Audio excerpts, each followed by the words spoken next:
আসসালামু আলাইকুম। আজকেও আমরা ছুটি। আজকে এই রম্বলে আইলাম চা খাওয়ার লাগে। চা কি খাইব, এত মানুষ। এই আরবাবটারে তো চিনেন আপনারা, কারণ আইডিটা নতুন। ওটা হলো আরবব, বুঝছেন? এই দেখেন হাজার হাজার গাড়ি ভরে রয়েছে। বদ্ধ ডিউটি,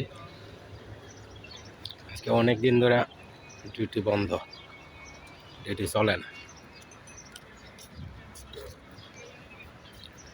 তো ঈদের ছুটি চলতে আছে, কালকে থেকে ইনশাল্লাহ।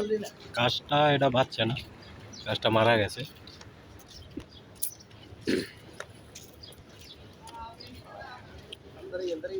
তো ঈদের ছুটি চলতে আছে, তাই সবাই ভালো থাকবেন, দোয়া করবেন। আল্লাহ হাফেজ।